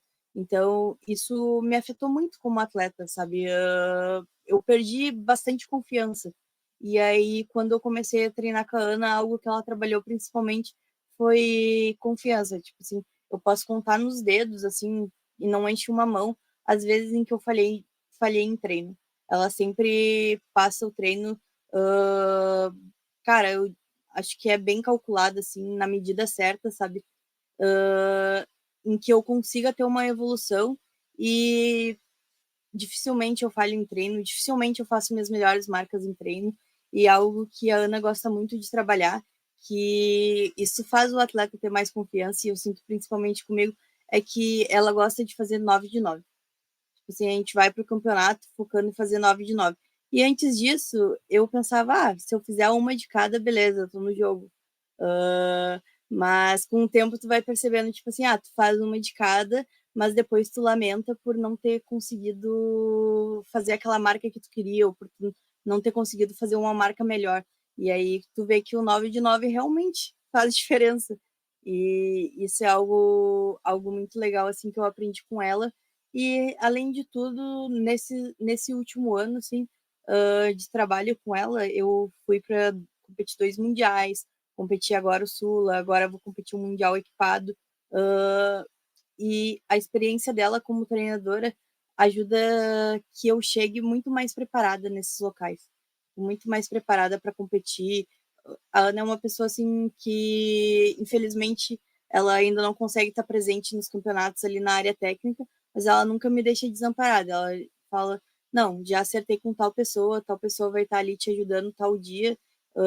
Nunca me deixou perdido em campeonato nenhum. E, tipo, tá sempre ali assistindo, falando: corrige isso, faz desse jeito. Então, é uma pessoa assim que eu tenho uma gratidão imensa, que além de treinadora, é uma pessoa que se tornou quase parte da minha família, que eu tenho contato diariamente, assim, e que eu acho que eu fiz a escolha certa lá atrás, quando eu escolhi ela como treinadora. Eu fico imaginando, né, o quão agoniante é, porque tá, no Gaúcho a gente teve contato com nossos atletas ali e tudo mais, só que, pô, teve a Victoria que ela competiu no Pará. Nossa, era agoniante tu ver ela competindo do outro lado do Brasil, aí tu fica assim, tá, e agora? Tipo, assim, tu fica muito nervoso em querer saber como que, tá, tu tá olhando ela competindo, mas eu quero saber como é que ela tava se sentindo, como é que ela tava a competição, e às vezes, nossa, tinha coisa assim que ela tava indo muito bem na gacha, nossa, ela tá indo muito bem na gacha, tem mais, tem mais, tem mais, mas como é que eu vou forçar ela a fazer mais do que eu tava planejado, sendo que eu não tenho tipo, claro, o WhatsApp é muito rapidinho lá, a pedida, 1 minuto, era muito rápido tudo, aí no Terra já não tava tão bem, mas não tinha muito o que eu fazer de jogo lá, era aquela coisa muito rápida, assim, vai me passando o aquece, vai me falando, tipo, eu tentava manejar a linha só o aquecimento, não, agora troca a tua pedida, bota um pouquinho mais baixo, vamos entrar mais tranquilo e tudo mais, só que agora imagina tu tá ali e tu não poder estar ali de fato. Eu acho que é mais agoniante ainda, porque, pô, eu tô aqui, ela tá lá no Pará, pô, não tem muito o que eu fazer, sabe? Agora tu tá ali presente e não poder estar na área técnica, eu imagino que deve ser ainda mais desesperador ainda pro treinador, a agonia que dá de não poder estar ali presente. Como alguém que assistiu os teus treinos, né, com uma terceira pessoa ali, é bizarra a tua evolução que tu teve. É assim, é absurda. Uma coisa que eu falei muito com o Bernardo, não sei se eu falar no preview, que eu vi tua evolução mais porque tinha cargas antes que, pô, tu fazia equipar tudo mais, que hoje tu faz sem nada e foda-se, entendeu? Né? Não tem mais preocupação com algumas cargas. Algumas cargas, tipo, foda-se, eu vi que tu sentia que antes tu ficava um pouco nervosa. Se eu não me engano, acho que teve uma vez que tu foi fazer um 200 de agacho que tu falhou, assim, e foi um 200 que tu falhou, se não, tu falhou, depois tentou de novo e tu fez. Foi uma coisa assim, acho que foi 200, assim, mas eu nem teve esse agacho. Eu pensei, cara, ela perdeu porque ela ficou com medo, só por isso, entendeu? Ela não fez porque ela ficou com medo. E tu vê que, pô, agora não, agora tem cargas que tá perto daquela marca e tu faz sem equipamento, sem nada e, pô, tranquilo. A gente consegue ver a evolução que tu teve em relação a saber da tua capacidade e confiar na tua capacidade. Isso provavelmente deve ser muito rebote do que a Ana te passa, a segurança que ela te passa, né? Porque isso é uma coisa fundamental também do treinador, é tu passar a segurança para o atleta em ele conseguir ver um momento ruim, como, cara, isso aqui é uma coisa passageira, a gente vai trabalhar, vai ficar tudo bem. Acontece, entendeu? Momentos ruins acontecem, às vezes é lesão e às vezes simplesmente tem um movimento que, cara, naquele período específico de tempo ele tá uma bosta, mas calma, a gente vai trabalhar ele, ele vai evoluir, tudo vai voltar para os seus trilhos. E também tem às vezes que o atleta ele tem um potencial bom, só que ele tem insegurança em relação ao potencial dele. Tipo, você vê que, eu posso fazer isso aqui, mas será que eu de fato faço? Então, tu conseguir passar a segurança para o atleta, não, tu consegue fazer isso aqui, tu vai fazer, vai ser tranquilo, não tem problema nenhum. Também é um trabalho que faz parte do treinador, né? E, cara, a tua evolução, assim, é absurda. Como é que tá a tua cabeça, assim, para o ano que vem competir e ter ela junto contigo? Cara, eu acho que na melhor das perspectivas, assim. Porque, como eu falei ali no começo, tipo, a lesão, ela me tirou a confiança de que eu conseguia fazer. E aí, com o tempo, eu fui restabelecendo a minha confiança, tipo assim, porque eu comecei a acreditar no trabalho da Ana. Comecei, se isso aqui tá na minha planilha, eu consigo fazer. Tá bem calculado, tá certinho aqui. Então, não precisa ter medo. Mas mesmo assim, ainda vai chegar cargas que tu vai ter aquela dúvida, não tem o que fazer. Mas eu acho que quando realmente a Ana conseguir estar ali na área de aquecimento comigo, ela é uma pessoa que faz a leitura de outras pessoas muito bem. Então, eu acho que vai ser algo, cara, pelo menos assim, para mim como atleta, vai ser algo muito bom. Acho que a minha performance tende a aumentar um pouco, porque faz diferença. Tipo assim, mesmo tendo outras pessoas super capacitadas me ajudando, é a Ana que sabe como é que são os meus treinos, como é que eu fiz o meu treino mais pesado, como é, tipo, a gente conversa diariamente, então ela sabe como é que eu tô me sentindo, se aconteceu alguma coisa. Então isso faz diferença na hora de tu ter confiança para entrar no tablado e fazer, para arriscar uma carga. E então eu tô com uma perspectiva boa assim para essa volta dela. E até, cara, para olhar ela competindo também, porque ela é uma das pessoas que me inspira muito e eu gostaria de ver ao vivo ela um dia no tablado. E eu imagino o quão angustiante é, porque, pô, tu vai competir, por exemplo, assim, ó, tem um atleta que vou competir contra tu, tá? Pô, eu sei que a Maria tem mais de 250 de agacho, e a Ana Rosa que tá no corner dela, dá uma tremida. O cara olha, a Ana Rosa é uma pessoa que intimida o cara. Então tu fica, tipo, nossa, é um peso extra que joga pro adversário isso aí, entendeu? Então, pô, tu saber que tu tem uma atleta com puta do potencial e que tá a Ana Rosa ali cuidando, com certeza vai ser uma coisa que quem estiver competindo contra ti vai ficar meio que. Não vai ser a coisa mais simples do mundo essa briga. Ah, uma outra coisa também que eu acompanhei isso aí desde o princípio foi a inserção tua no equipado. E muito se parte da Ana Rosa, né? Eu lembro que teu primeiro treino que fazer com faixa. Eu lembro que fui passar a faixa em ti, tu, nossa, tá muito apertado. Eu assim, cara, não fiz a menor força pra passar a faixa em ti. E eu fiquei, esse processo vai ser complicado. Tu imaginava competir no equipado um dia e tu, hoje, tu acha que o equipado, ele tá à frente do hall pra ti? Cara, eu acho que esse ano a gente colocou o equipado à frente do HAL, muito pelas metas que a gente traçou no início do ano, né?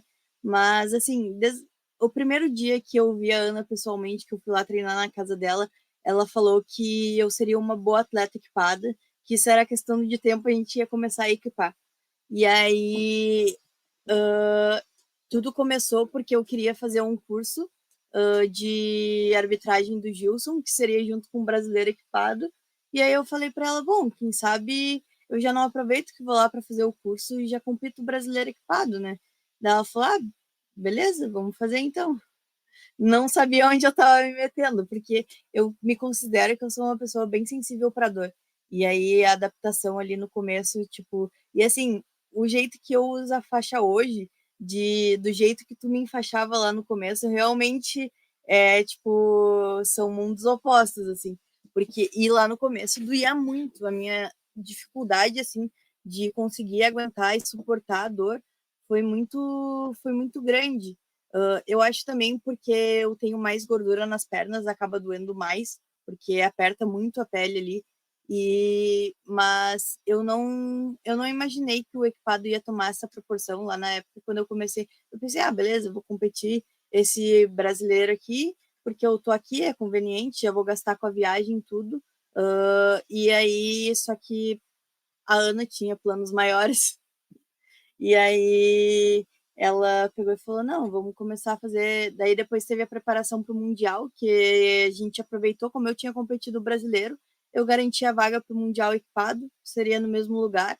Aí a gente embarcou nessa loucura também de competir dois mundiais com uma semana de diferença. E a gente começou a preparação para equipado.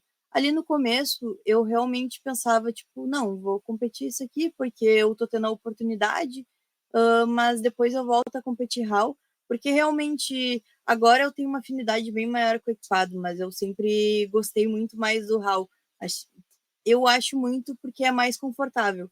O HAL, a gente não sente muita dor, tu bota a tua joelheira ali, e eu nem uso a joelheira muito apertada, minha joelheira é fácil de colocar, então tu bota a tua joelheira, compete ali, e é isso, a joelheira é a coisa mais apertada que tu sente no HAL, né? Então, no começo, e aí ao longo dos treinos eu fui vendo que era possível. Tu também acompanhou ali no começo, quando eu comecei a colocar o macaquinho, que olha, tinha treinos assim que eu só não chorava porque tinha gente olhando, porque era uma dor assim absurda que eu não sabia como é que eu ia controlar. Me dava até um início de uma ansiedade, assim, nunca tive ataque de ansiedade, mas no começo, quando eu comecei a equipar, era essa sensação que eu tinha, sabe, um desespero de colocar o equipamento e, tipo, tá muito apertado, tá doendo muito, e agora eu vou ter que, tem mais 5 séries de agachamento que eu tenho que fazer com isso daqui, mas eu acredito, hoje, os treinos que eu faço equipado, nos treinos de quando eu comecei, era uma transição, eu vejo que na época eu não fazia nada de volume equipado, tipo, eu botava o macaquinho para fazer uma, duas séries, e era isso. Hoje eu faço oito, oito séries equipadas, e para repetições ainda, na época a Ana era boazinha, deixava eu fazer só uma repetição. Mas eu acho que é uma coisa que a gente constrói ao longo do tempo, sabe? Tu começa a colocar o equipamento, tu começa a tolerar mais a dor, e aí tu começa a gostar de mover cargas maiores, tu começa a aprender, porque o equipado é muito técnica, né? Tu tem a força influencia, lógico, mas a técnica que rege o equipado. Se tu consegue aprender a técnica, tu vai conseguir fazer os movimentos.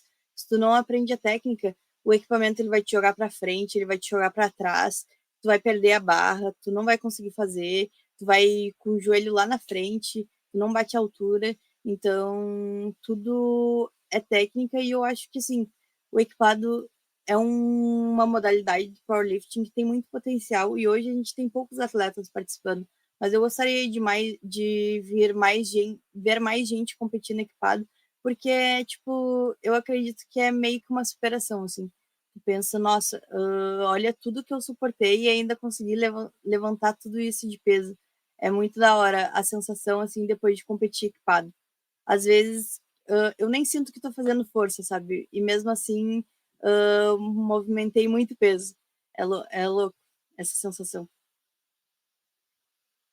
Eu lembro que um dos últimos treinos que tu fez, que eu tava presente no teu treino, lembro que eu fazia passar a faixa pra ti, tu, é médio. Aí eu passei tudo, aí fui tirado assim, dá pra botar um pouquinho mais apertado. Agora ela ficou firme mesmo. Pediu apertar mais, tá muito fácil. Pô, realmente tá bem mais firme isso. Eu imagino que, pô, a faixa, tá, tudo mais, que eu tenho mais contato ali, mas eu imagino que o macaquinho deve ser 10 vezes pior que a faixa, porque é uma coisa que tu fica contigo o tempo inteiro, né? É uma coisa que não alivia. E, pô, uma pressão no joelho é uma coisa, agora uma pressão no teu corpo inteiro tá sendo comprimido, deve ser sufocante, assim, deve ser bem desesperador. E uma coisa também que eu percebi, né, esse ano que eu comecei a assistir um pouco mais de equipado, é que nem tu falou, antes eu tinha muita percepção que, o equipado vai te ajudar a fazer mais carga, entendeu? Tipo, vai ser uma coisa que vai facilitar o teu jogo. Só que, pô, não é assim, a exigência técnica de tu conseguir lidar com o equipamento é muito alta. E tudo isso, a exigência técnica de tu conseguir lidar com o equipamento e o fato de estar movendo cargas muito elevadas, porque, pô, teu supino está muito próximo de 150 quilos, é meio loucura.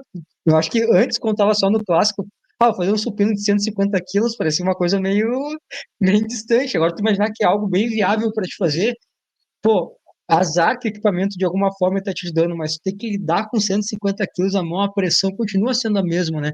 Eu acho que, não sei, eu imagino que esse deve ser o movimento mais importante, porque, pô, teu H sempre foi pesado, né? Então, tu fazer uma gasta de 250 quilos, eu imagino que seja algo que tu pensou que em algum momento de fato faria. Acho que um supino assim, a diferença assim que deu a curto prazo, acho que deve ser o mais assustador. E aproveitando isso, eu queria falar também sobre outro movimento, que é o levantamento de terra, e também aproveitar e falar do teu mundial, porque eu imaginava que tu ia pegar uma medalha no levantamento de terra, que é um movimento que Nossa, eu te vi fazendo academia. Ah, não, agora é convencional. Não, agora você sumou. Não, agora vai ser convencional. Tu tava naquela coisa do. E às vezes ia bem, às vezes não ia bem. Agora tá bem mais sólido no teu terra, né? Mas naquele momento era uma coisa que tava meio que. E aí não ia, aí não ia. Como é que tu imaginava a medalha de terra? Como é que foi receber uma medalha e um movimento que ele era tão volátil assim nos seus treinos?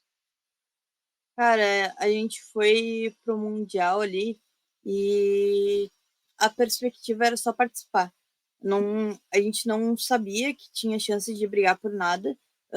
A gente, no equipado, eu sabia que eu tinha uma chance um pouquinho maior, vendo a nominação dos atletas, tudo, mas a gente achava assim que a minha chance era no agachamento ou no supino.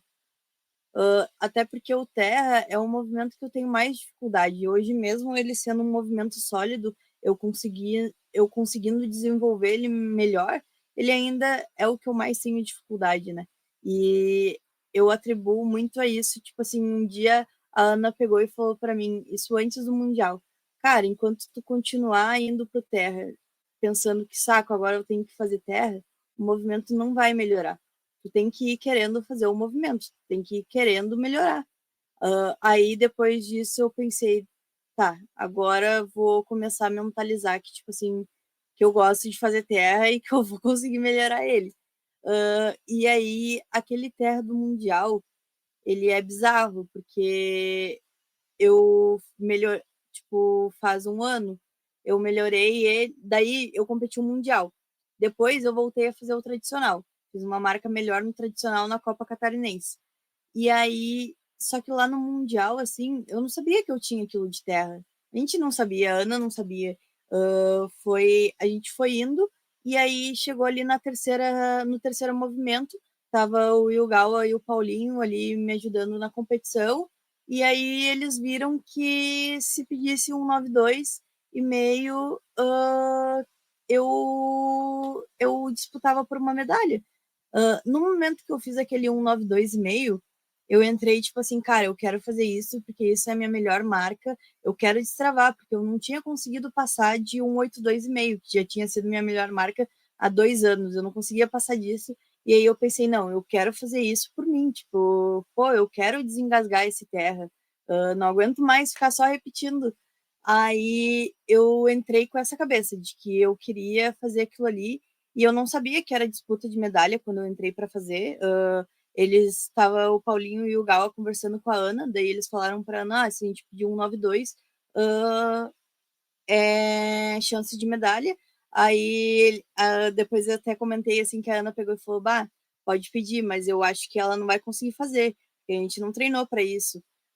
E a Ana é uma pessoa que ela consegue ver muito, ela tem uma visão muito apurada e ela tem um feeling muito bom de que se o atleta vai fazer ou não. Tipo, se um dia tu sentar do lado dela no campeonato, vai ver, ela diz, ah, vai fazer. Ah, esse aí tem mais quanto, esse aí não tem. Tipo assim, ela é o olhar dela é muito treinado. Então, ela falar que acha que eu não vou fazer, tipo, eles não me falaram isso na hora, né? Mas é quase certo que ela estaria certa. Aí eu peguei, entrei e eu fiz. Cara, e foi bizarro assim, porque a- tinha toda uma torcida para mim, tipo, tava quase todos os brasileiros lá no Mundial, e a torcida é algo que faz muita diferença. E aí eu lembro que eu entrei no tablado assim, eu olhei no olho de cada um e a galera, tipo, gritando, falando, vamos lá. E aí eu peguei e fiz, tipo assim, subiu o peso. Na hora eu me surpreendi também, porque eu não tinha chegado num terra muito alto também em treino. E eu fiz, cara, e eu comemorei aquilo porque eu acho que na hora eu nem, não sabia da medalha e foi a melhor coisa que eu poderia. Tipo, aquilo ali me deu uma satisfação enorme como atleta. Tipo, tô encerrando aqui o Mundial com a melhor marca que eu poderia fazer de um movimento que estava engasgado e aí, quando eu cheguei na área de espera ali dos atletas, a Ana estava no celular com o Yugawa, eu comecei a conversar com ela, enfim, tipo, chorando, assim, falei que estava muito feliz, agradecendo, e eu olho pro lado, tá o Yugawa e o Paulinho abraçados na frente da TV. E aí eles estão cuidando, estão secando as adversárias ali para ver quem vai errar, e aí foi errando uma, foi errando outra, e aí até que a última, que se ela não fizesse, a medalha de terceira era minha, errou, e aí eu vi, tipo, toda a torcida brasileira vindo. Todo mundo desceu da arquibancada, estava lá pulando e gritando, e eu pensei, meu Deus, olha onde eu tô, olha o que eu consegui fazer agora. Tipo, é um pouco ruim, mas talvez eu não tinha confiança de que eu conseguiria fazer aquilo ali. E aí, na hora, eu fiz. Tipo assim, mesmo não tendo total confiança de que eu conseguiria, tipo, eu consegui. É bizarro, assim. É um momento que toda vez que eu fecho os olhos, eu ainda consigo ver o que aconteceu. E foi uma época, um ano que teve uma carga muito grande para nós do Rio Grande do Sul, né? Que foi bem próximo ali das enchentes e tudo mais, né? Não sei se alguém da família chegou a ser afetado, acho que sim, né? Porque vocês eram uma região que também, né, passou por isso. Então, toda aquela carga essa de estar viajando num momento tão ruim assim, né? De quanto que isso também pesa emocionalmente, de quanto que conseguir algo assim meio que extravasa diversos sentimentos, né? Falei da Ana, né, que foi uma pessoa que foi fundamental, né, por tiver toda a evolução que tu teve, né, o Edu, teu noivo, ele, no momento que ele mostrou no carro ali, né, a hora o agachamento dela antes, a hora o agachamento dela agora, tipo, cara, bizarra a evolução. E é justamente dele que eu quero falar, quero perguntar pra ti, porque, pô, ele é um cara que, quando tá junto com uma pessoa, tu constrói a vida com ela, né, tipo, tu tem toda a vida que tu quer construir com ela, as conquistas de cada um, de estar junto.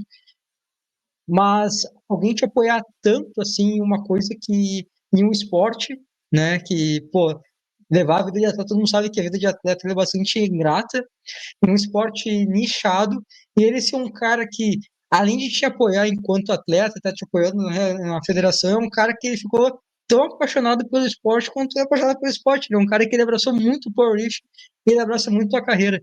Como é que é para ti tu ter alguém assim que fosse dividir a vida contigo e a toda a extensão, tá sempre ali contigo a todo momento, te apoiando nesse teu sonho?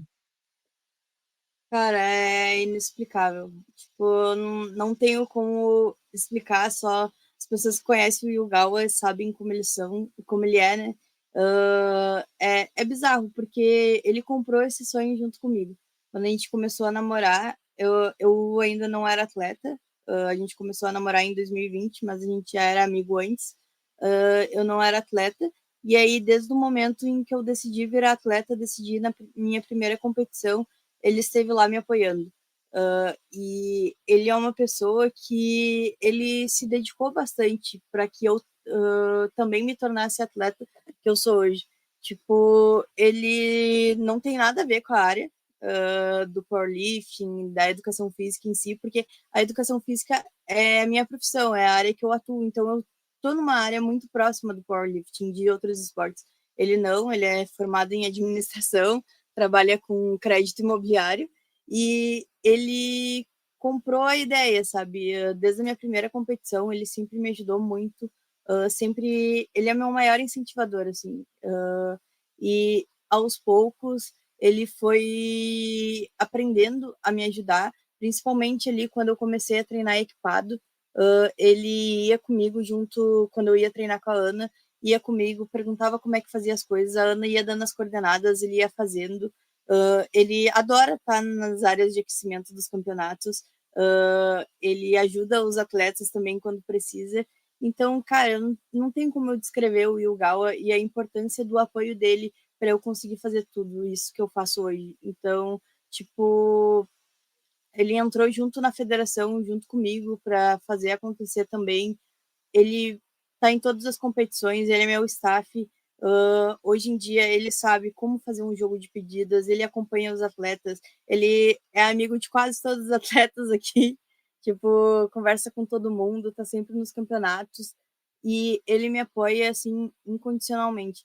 Ali até tu comentou o período das enchentes, foi, cara, um período muito difícil para nós, porque as nossas famílias, a minha mãe, minha irmã perderam tudo, a casa inundou até o teto e os familiares dele também perderam tudo.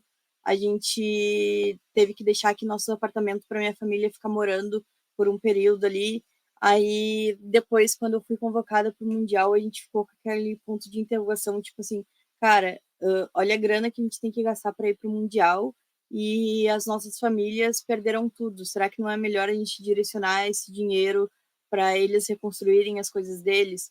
Tipo, eu fiquei muito naquele limbo de, tipo assim, é meu sonho, mas também a minha família é mais importante, sabe? Então, eu queria prestar esse apoio para minha família também, e a gente estava ajudando da melhor forma como a gente conseguia.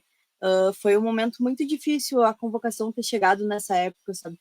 Porque eu ficava tipo assim, eu acho que eu não vou no Mundial, mas eu sabia que era a minha oportunidade de experienciar um Mundial enquanto júnior, sabia que, de certa forma, podia acontecer alguma coisa boa nesse Mundial, só que ao mesmo tempo, tipo, minha família estava devastada, assim, tava, tipo, eles estavam aqui em casa, morando de favor aqui, tinham perdido tudo, foi um momento bem crítico, assim, e aí primeiro a gente se concentrou em conseguir fazer com que eles conseguissem alugar um apartamento novo, mobiliar a casa, aí depois a gente se concentrou em, tipo, tá, eu acho que vai dar. Acho que a gente vai conseguir ajudar eles e acho que vai dar para ir pro Mundial.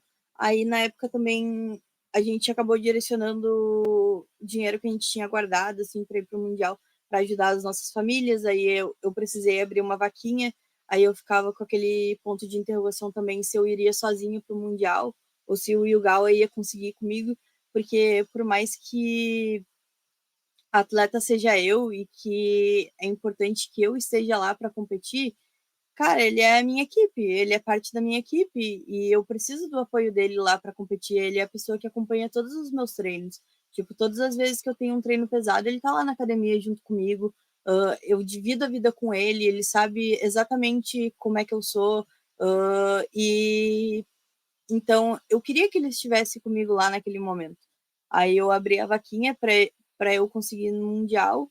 E aí, com isso, tipo, a gente começou ele começou também a trabalhar mais. Eu comecei a ter um destaque maior, trabalhar mais. E aí, graças a Deus, a gente conseguiu. Eu arrecadei também um pouco com a vaquinha e a gente conseguiu pagar para nós dois ir na viagem. E ele estava lá. E, cara, assim, é gratificante demais poder comemorar aquela medalha com alguém que desde o começo apoiou e me incentivou.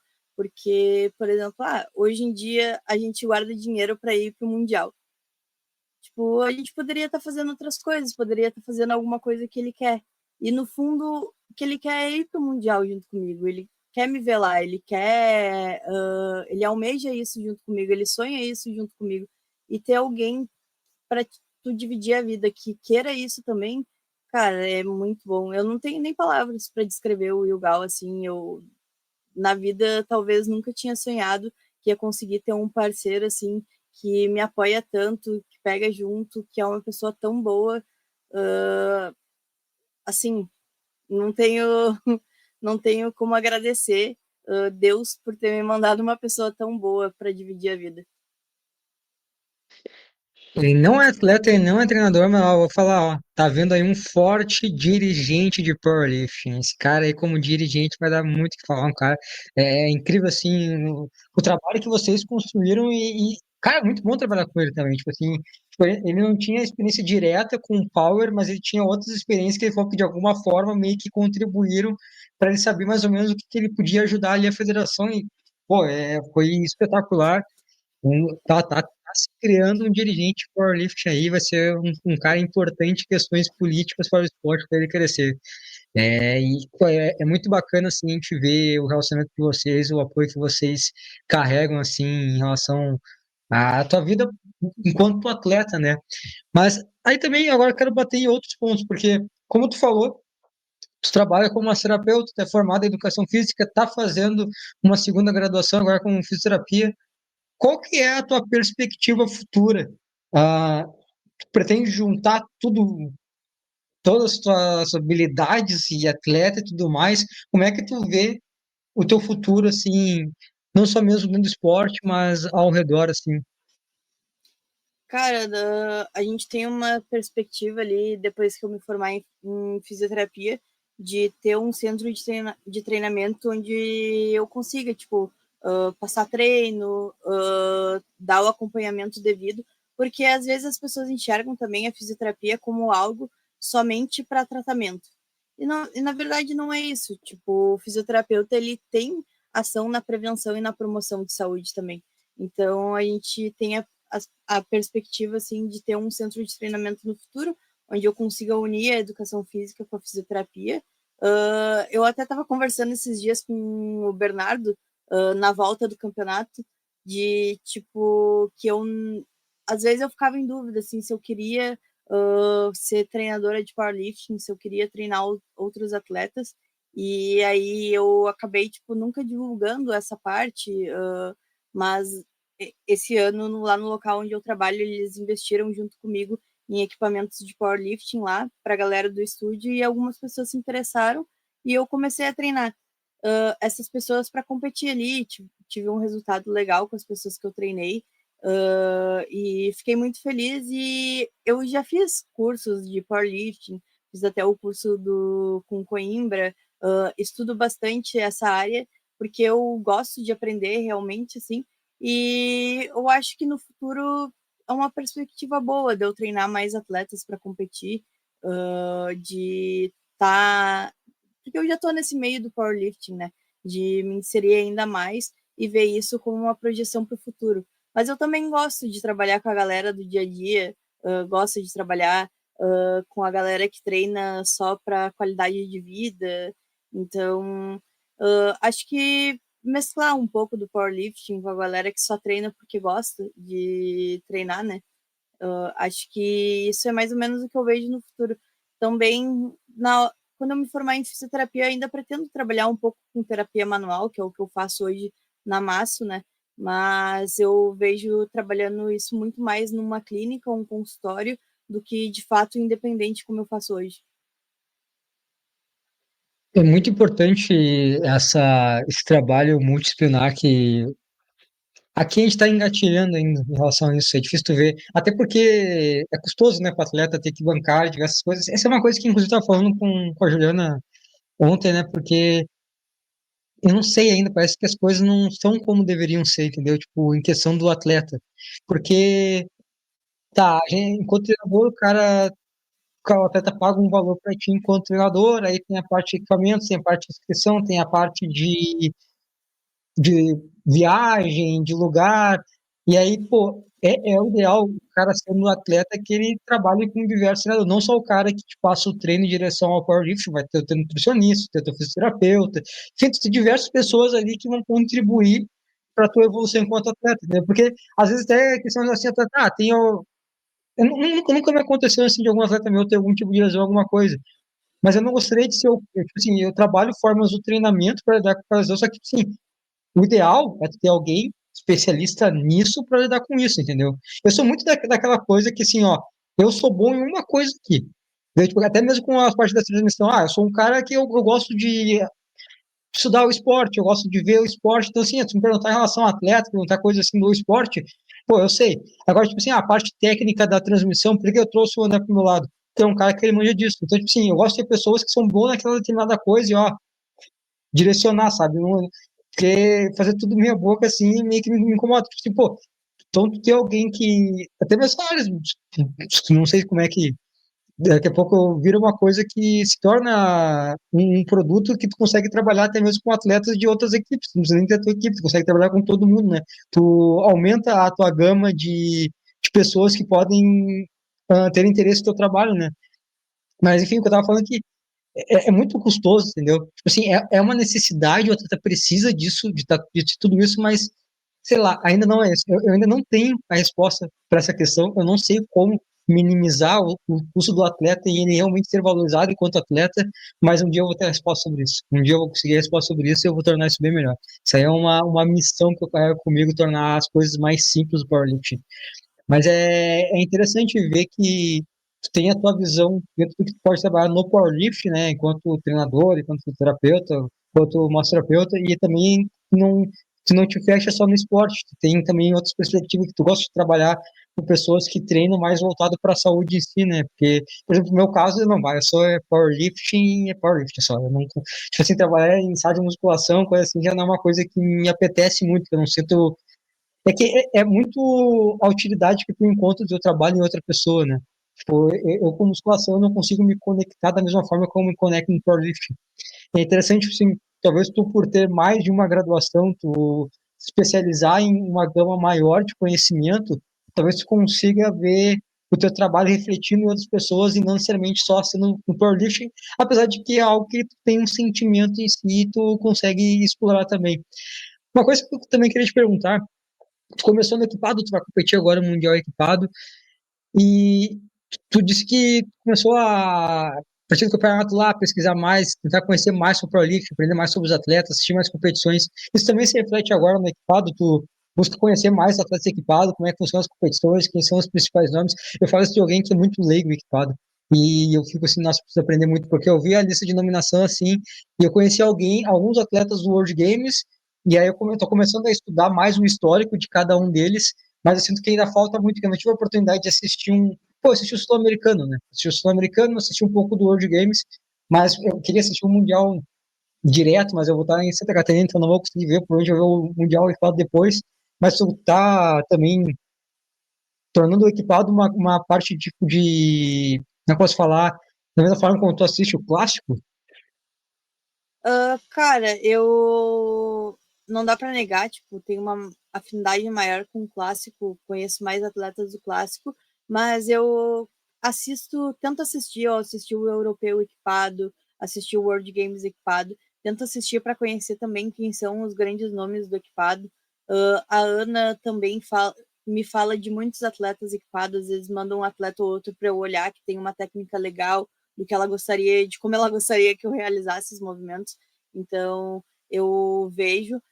Na minha categoria, as, tem duas colocadas lá que eu já acompanhava do Mundial Júnior, que eu pesquisei ali para ver quem eram os atletas, e aí até lá no Mundial a gente conversa um pouco com cada atleta, pega o Instagram, começa a acompanhar ali. Então eu já acompanhava, são das minhas categorias, da minha categoria é onde eu mais conheço as pessoas, assim, que eu mais pesquiso, acompanho, assim. Das outras categorias, não muito, mas eu conheço algumas atletas. O ruim que eu acho também é que às vezes a gente só acompanha quem está no topo, né? Então a maioria dos atletas que eu conheço de nível equipado, assim, são atletas que foram pódio, que seguidamente estão entre as atletas mais faladas, que então é isso que a gente acaba conhecendo. Eu gostaria de ter mais tempo também para pesquisar outros atletas, conhecer, mas infelizmente hoje em dia não tenho muito tempo para ficar nas redes sociais, né? Isso não é tipo parte do meu trabalho, é só lazer. Então acabo conhecendo poucos atletas por causa disso. Conheço bem mais atletas do clássico e acompanho mais esses atletas do que do equipado, mas tento sempre também pesquisar atletas do equipado. E eu sei que pelo menos a galera ali que está dominando o pódio, algumas pessoas eu já vi. Algumas pessoas eu já vi competir, outras pessoas eu sigo no Instagram. E também outra coisa, tipo, o equipado masculino, eu também não conheço nada.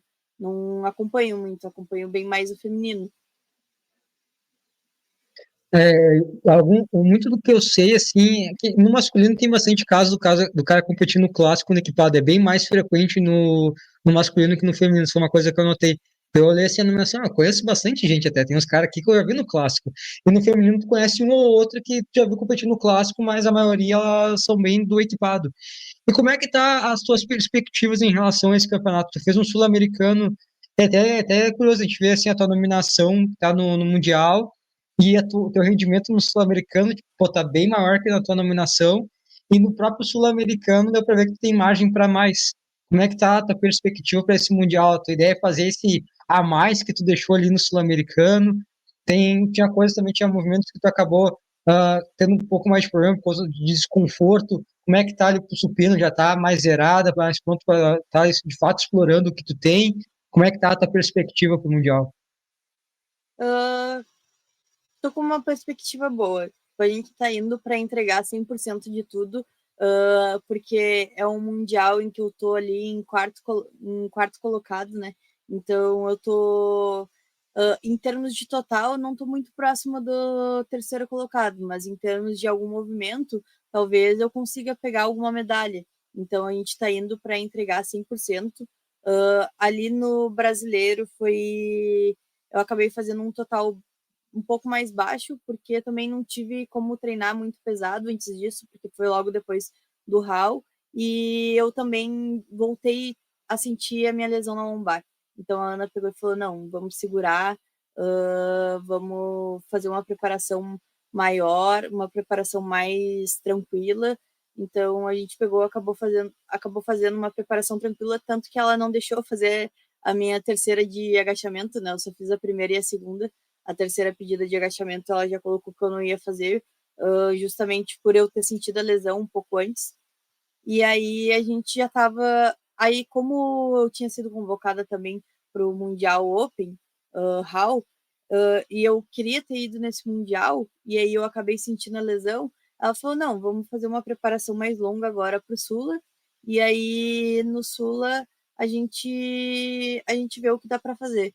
Aí no começo ela até falou que o Sula poderia ter competido, se eu quisesse, eu podia competir HAL e tal, mas aí depois ela falou: não, vai competir equipado, e é isso. Daí eu competi o Sula ali. Cara, o Sula foi uma grande surpresa, porque é difícil, eu acredito que seja um pouco difícil a gente mensurar o que é meu máximo quando eu estou em ascensão em alguma coisa. Tipo, quando eu estou aprendendo a usar o equipamento, quando eu estou começando a suportar mais a dor e a conseguir aguentar a faixa mais pesada, então mais apertada. Então é difícil a gente conseguir mensurar qual é o meu máximo até o Sula ali, né? Porque no meu treino mais pesado, eu fiz 2,45. E, cara, já tinha sido bom demais. Tipo assim, já tava feliz com aquele 2,45 do treino. Lá no dia, a gente achava que ia dar pra. Eu, na minha cabeça, né? Achava, tipo, 250 tranquilo. E aí a gente pediu 253 e sobrou bastante. E então isso é algo bom também, porque a gente cumpriu as metas ali do Sula, que era bater o recorde de agachamento e bater o recorde de total, porque como eu estava sozinha na categoria, a gente tem que achar outras metas, né? Porque quando a gente tem mais gente para competir, a meta é tu ficar no pódio. E aí, quando não tem mais gente competindo contigo, tu vai competir só por competir. Na verdade, o importante é tu, tipo, não, quero competir para fazer isso, porque é importante a gente alimentar também isso dentro da gente, ter metas e conseguir conquistar elas, né? E aí, o recorde de agachamento, que eu bati na segunda pedida, e o recorde de total, que a gente queria bater no Sula, no recorde sul-americano, né? E aí eu peguei e fiquei muito surpresa com o meu agachamento no Sula. Tipo, eu não sabia que ia sobrar tanto, que ia ser rápido do jeito. Eu nunca tinha sentido aquela carga nas costas, então acredito que isso foi o que mais me surpreendeu, que eu saí, botei a carga, não pesou, eu caminhei bem, fiz o movimento bem, isso foi legal. O supino, eu tô tratando uma lesão no meu ombro desde maio ali. E aí eu tava indo tudo bem, o supino tava conseguindo melhorar. Durante os treinos eu tava com um problema só de tirar o glúteo do banco, mas tava conseguindo progredir. E aí eu tava já tratando com fisioterapia, tudo. E aí em agosto, na metade de agosto, ali, um mês antes do Sula, eu sofri um acidente de moto. E aí um carro cortou minha frente, eu acabei colidindo na lateral dele, e aí eu caí batendo todo o meu lado direito, que era o ombro que eu tava tratando a lesão, e aí desde aquele dia, tipo, meu ombro voltou para estaca zero. Então a gente já sabia que o supino não tava andando bem, porque eu tava com bastante dor no ombro, mesmo depois do acidente ali, eu continuei tratando, até o acidente foi na véspera de um treino bem pesado que eu tinha, que eu acabei realizando na outra semana, atrasou um pouquinho mais na preparação. E aí, depois desse dia, tipo, meu ombro ficou doendo. E até foi algo bizarro, assim, ó, que até o Sula, ele tava doendo. Na hora ali que eu comecei a competir, cara, acabou a dor. Fui zerada de dor. Depois que eu terminei de competir o Sula, também não senti nada de dor. Foi bem bizarro.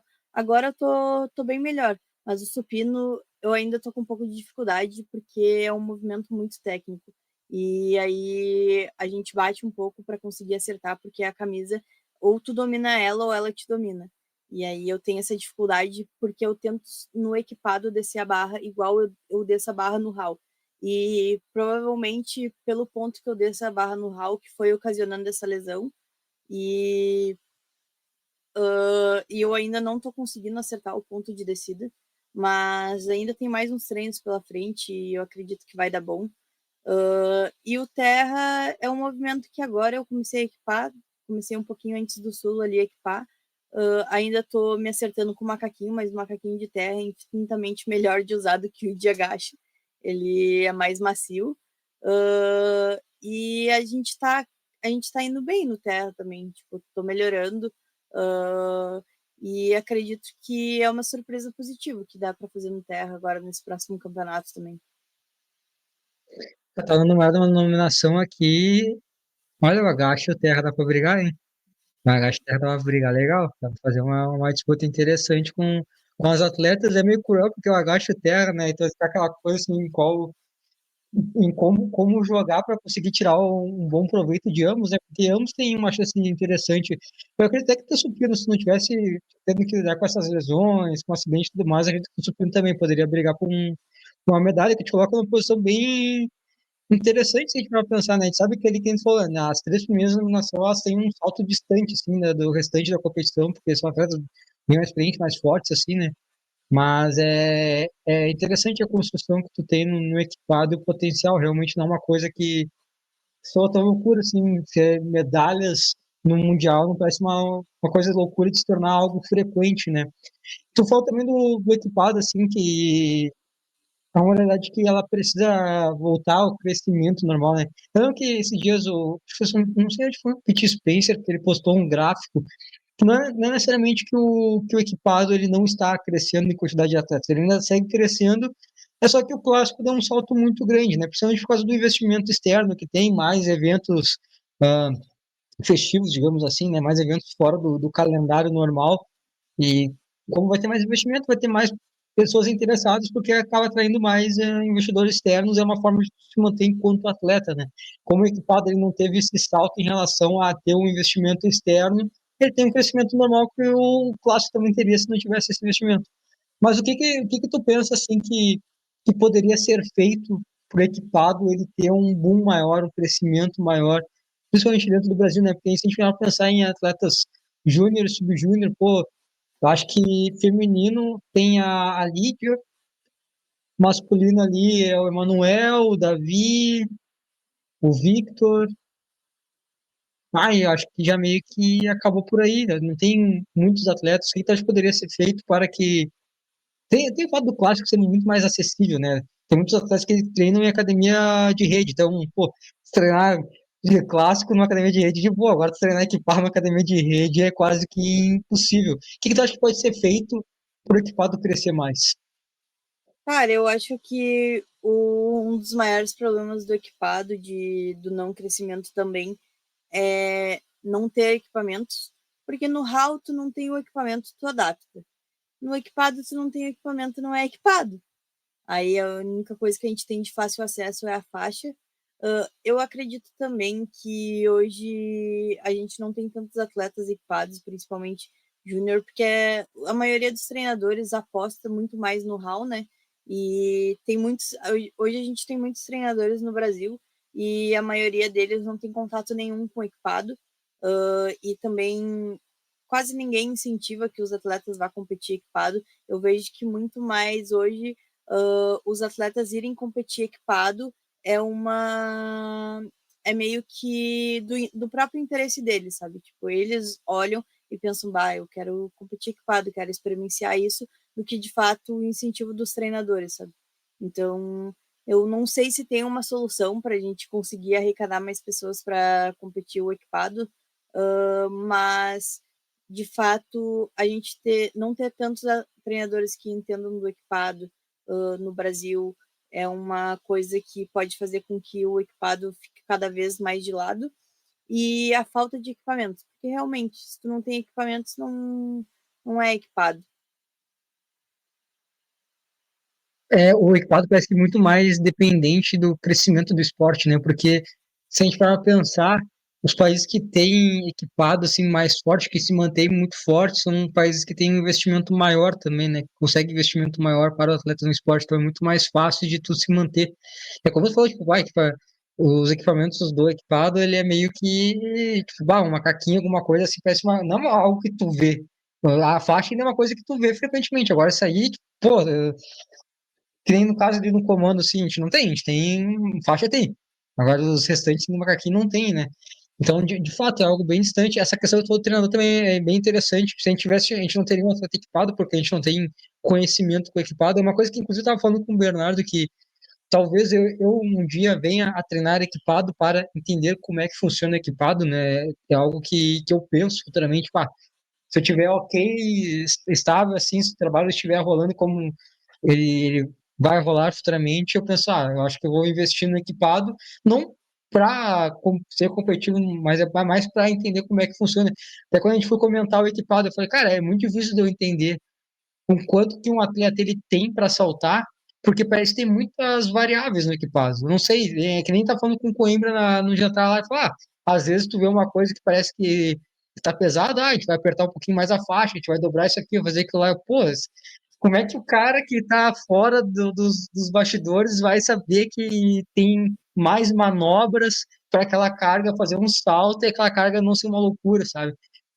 Então, o equipado ele parece bem mais complexo por ter bem mais variáveis ao redor dele. Então de fato, sei lá, eu acho que depende bastante do crescimento do esporte. Acho que o esporte crescendo, acho que se torna mais fácil do equipado crescer também, dar mais margem para o crescimento do equipado.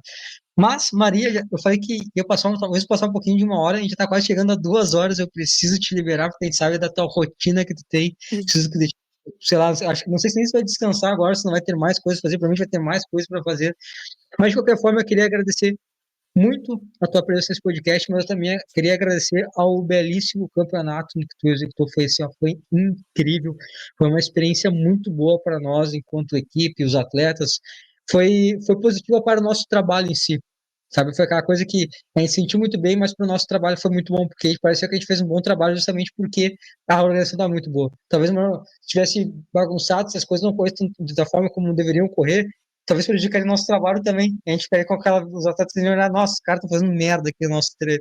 Mas não é, às vezes é coisas internas. Então, como vocês entregaram um plano ideal ali, o ideal de uma competição, foi muito fácil a gente trabalhar, foi muito fácil todo mundo sair feliz. E, cara, eu tinha assim, eu desejo sorte.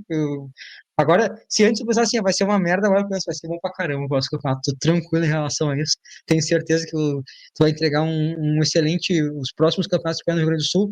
Conte com a gente, tá? Que vocês precisarem, conte com a gente, que a gente está à disposição. Tem muitas coisas que a gente quer fazer em prol do esporte, então provavelmente teremos conversas aí, reuniões futuras aí em relação a isso, porque a gente tem muitos projetos aí que a gente gostaria, vendo todo o potencial da Federação Gaúcha, vendo o trabalho profissional que vocês entregam, né? Acho que tem muito aí a agregar, então queria agradecer a participação do podcast, queria agradecer o Campeonato Gaúcho, queria te parabenizar enquanto atleta, que você vai estar lá no Mundial, porque você é uma das melhores do mundo, isso tem muito a ver com toda a dedicação que tu entregou ao esporte, né? Apesar de qualquer tipo de dificuldade, tu sempre procurou fazer, né? Tu não retrocedeu, não voltou atrás, simplesmente fez as dificuldades, tu tentou dar um jeito, deu um jeito e melhorou. Acho que isso muito é até engraçado, né? Porque se a gente pensar a tua carreira enquanto atleta e a tua breve carreira enquanto presidente, foi basicamente isso. Tu teve dificuldades e tu entregou melhor. Então, isso fala muito do teu trabalho como um todo e a dedicação que tu tem até em buscar mais conhecimento, tá fazendo mais graduações, tá buscando ter atingir diversas áreas ali para estar se formando cada vez um profissional mais capacitado. Então, muito obrigado por tudo. Cara, eu que agradeço o convite para estar aqui no podcast. Também agradeço tu e o Bernardo por estarem lá ajudando a gente na organização. Vocês também são parte disso, também nos ajudaram a entregar um campeonato bom. E agradeço também pelo trabalho de vocês, de incentivar os atletas, de gravar aqui, deixar que cada atleta conte um pouquinho da sua história, né? Isso é algo que a gente não tinha aqui no Brasil, que é muito importante para que a gente consiga conhecer cada vez mais os outros atletas, porque às vezes a gente pensa em conhecer os atletas de nível internacional, mas às vezes, pô, a gente não conhece os atletas do nosso próprio estado, do nosso próprio país. Então, o trabalho que vocês fazem é muito legal. Já falei para vocês que para algumas pessoas o sonho delas é aparecer na página da Underdog Grill, e vocês estão suprindo com isso. Era uma demanda que a gente precisava e vocês entraram nesse mercado para fazer isso acontecer. E agradecer novamente pelo convite e por todo esse apoio de vocês na criação da federação, por vocês estarem preocupados em nos ajudar ali e também em seguir com as regras e fazer com que a competição fosse muito boa também. Acho que é isso. Somente agradecer pelo trabalho de vocês.